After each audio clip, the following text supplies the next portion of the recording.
Good morning students. Last video में हमने study किया था increase and decrease in the demand.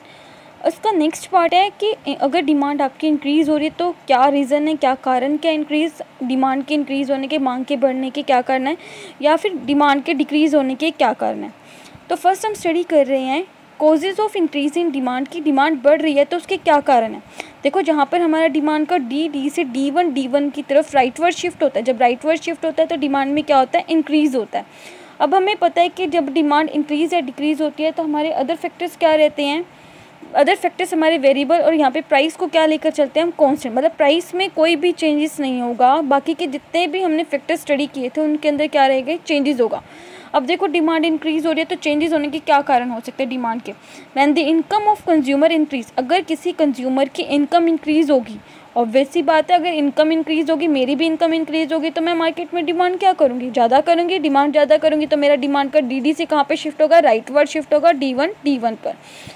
Change in the taste and preferences of consumer due to changes in the fashion, अगर consumer के taste and preferences, रुचि और प्राथमिकताओं में भी अगर फैशन के अकॉर्डिंग चेंजेस होता है, ऑब्वियसली बात है अगर मैं भी फैशन के साथ चलूँगी तो मेरी भी डिमांड इंक्रीज़ होगी। डिमांड इंक्रीज़ करूँगी तो मेरा डिमांड का डी से कहाँ पे शिफ्ट हो जाएगा, D1 की तरफ शिफ्ट हो जाएगा।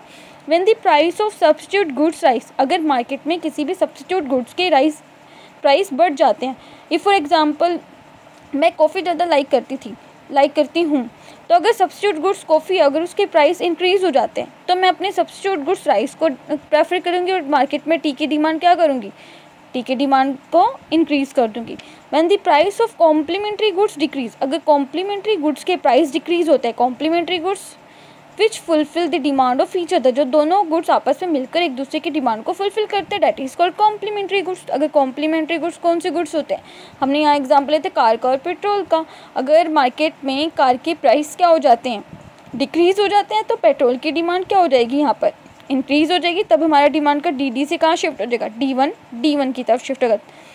नेक्स्ट रीज़न क्या हो सकता है डिमांड इंक्रीज़ होने का, when the price of goods increase in near future, आपको लगता है कि इन फ्यूचर आपके गुड्स और सर्विसेज के प्राइस बढ़ सकते हैं, तब भी आप मार्केट में एट प्रेजेंट डिमांड क्या करोगे, ज़्यादा करोगे तो डिमांड का डी से कहाँ शिफ्ट हो जाएगा, D1 पर शिफ्ट हो जाएगा। नेक्स्ट कोज हो सकता है increase in the number of consumer, अगर मार्केट में नंबर ऑफ कंज्यूमर इंक्रीज़ हो जाए, जो उपभोक्ता पहले गुड्स और सर्विसेज को परचेज़ करते भी नहीं थे, अब वो भी गुड्स और सर्विसेज को परचेज़ करना स्टार्ट कर देंगे, तब भी मार्केट में डिमांड इंक्रीज़ हो जाएगी और डिमांड का डी से कहाँ शिफ्ट हो जाएगा, D1 पर शिफ्ट हो जाएगा। When the government reduce the taxes and provides subsidies, अगर गवर्नमेंट टैक्सेस को रिड्यूस कर दे या सब्सिडीज़ प्रोवाइड्स करना स्टार्ट कर दे, तब भी मार्केट में डिमांड बढ़ जाती है। अब गवर्नमेंट टैक्स कम करेगी तो प्राइसेस भी क्या हो जाएंगे, कम हो जाएंगे, कॉस्ट कम आएगी तो फिर क्या होगा, प्राइसेस वो अपना प्रॉफिट मार्जिन भी उतना रखेंगे और प्राइस क्या हो जाएगी, कम।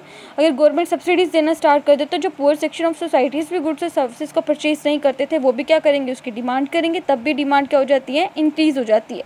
ये कुछ कॉजेज़ थे मार्केट में डिमांड के इंक्रीज़ होने के, कंज्यूमर की इनकम का, टेस्ट एंड प्रेफरेंसेस का, सब्सिट्यूट गुड्स का, कॉम्प्लीमेंट्री गुड्स का, मार्केट में नंबर ऑफ कंज्यूमर्स का, गवर्नमेंट के टैक्सेस का भी क्या पड़ता है, इम्पैक्ट पड़ता है डिमांड के इंक्रीज़ होने का। अब फैक्टर है हमारे causes of decrease in demand, demand के डिक्रीज़ होने के भी कुछ कारण हो सकते हैं। सबसे पहला हो सकता है कि change in the income of consumer, अब ऑब्वियसली बात है कंज्यूमर की इनकम में भी चेंज होगा तब भी डिमांड पर इफेक्ट पड़ेगा, लेकिन हम यहाँ स्टडी क्या करें, डिक्रीज़ इन डिमांड, डिमांड कम हो रही है इसका मतलब कंज्यूमर की इनकम क्या हो रही है, यहाँ पर डिक्रीज़। अगर कंज्यूमर की इनकम में भी डिक्रीज़ होता है तो डिमांड भी क्या हो जाती है, कम। अगर मेरी इनकम कम होगी, मैं मार्केट में डिमांड कम करूँगी, तब मेरा डिमांड का डी से कहाँ शिफ्ट होगा, D1 लेफ्ट वर्ड शिफ्ट हो जाएगा। Change in the taste and preferences of consumer, अगर किसी कंज्यूमर के टेस्ट एंड प्रेफरेंसेस में भी चेंज हो जाता है अगेंस्ट अ फैशन, अगर फैशन के अगेंस्ट चेंज होगा तो डिमांड कम होगी, डिमांड कम होगी तो डिमांड का डी से कहाँ शिफ्ट होगा, D1 पर शिफ्ट होगा। When the price of substitute goods decrease, अगर मार्केट में सब्स्टिट्यूट गुड्स के प्राइस क्या हो जाते हैं, डिक्रीज हो जाते हैं, तब भी डिमांड कर्व कहाँ पे शिफ्ट होगा, लेफ्ट वर्ड शिफ्ट होगा। वही सब्स्टिट्यूट गुड्स हमारा क्या था, कॉफ़ी की अगर प्राइस कम हो जाएंगे, मार्केट में डिक्रीज़ हो जाता है, कॉफ़ी के प्राइस डिक्रीज़ होंगे, तब मैं मार्केट में टी की डिमांड कम करूँगी तो डिमांड का लेफ्ट वर्ड शिफ्ट होगा और क्या हो जाएगी, हमारी डिमांड कम हो जाएगी, 6 से 4। When the price of complementary goods rise, अगर मार्केट में कॉम्प्लीमेंट्री गुड्स पूरक वस्तुओं की अगर प्राइस मार्केट में बढ़ जाते हैं तब भी डिमांड कम होती है। अगर कार के प्राइस मार्केट में बढ़ेंगे तो पेट्रोल की डिमांड क्या होगी, कम, तब हमारा डिमांड का डी से कहाँ शिफ्ट होगा, D1 पर शिफ्ट होगा। When the price of goods decrease in near future, अगर आपको लगता है कि कमोडिटी के प्राइस नियर फ्यूचर में कम होने वाले हैं, अगर नियर फ्यूचर में कम होने वाले हैं तो ऑब्वियस ही बात है एट प्रेजेंट में डिमांड कम करूँगी ताकि इन फ्यूचर क्या कर सकूँ, उस कमोडिटी की डिमांड कर सकूँ। कम डिमांड करूँगी तो मेरा डिमांड का डी से कहाँ शिफ्ट होगा, D1 पर शिफ्ट होगा। Decrease in the number of consumer, अगर मार्केट पे नंबर ऑफ कंज्यूमर, अगर कमोडिटी को, वस्तुओं और सेवाओं को परचेज करने वाले उपभोक्ता ही डिक्रीज हो जाएंगे तो ऑब्वियस ही बात है डिमांड क्या होगी, कम होगी तो D1 से कहाँ पे शिफ्ट हो जाएगी, हमारी डिमांड का D1 पर शिफ्ट होगी। When the government charge heavy taxes and reduce subsidies, अगर गवर्नमेंट चार्ज करना स्टार्ट कर देते हैं, हैवी टैक्सेस लगाना स्टार्ट करते हैं गुड्स और सर्विसेज के ऊपर, और सब्सिडीज़ देना, जो मुआवजा होता है किसानों का वगैरह का मुआवजा देती है, अगर वो भी देना बंद कर देगी तो भी क्या हो जाएगी, डिमांड मार्केट में डिक्रीज़। अब गवर्नमेंट हैवी टैक्सेस लगा रही है तो कमोडिटी के प्राइस ज़्यादा चार्ज किए जाएंगे, तो प्राइस ज़्यादा होंगे तो कंज्यूमर मार्केट में डिमांड क्या करता है, कम करेगा।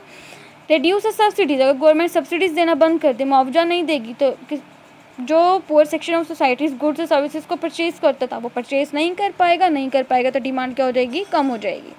तो ये हमारे कुछ कॉजेज़ थे डिमांड के इंक्रीज़ होने के और डिमांड के डिक्रीज़ होने के। I hope you will be clearly understood. Thank you.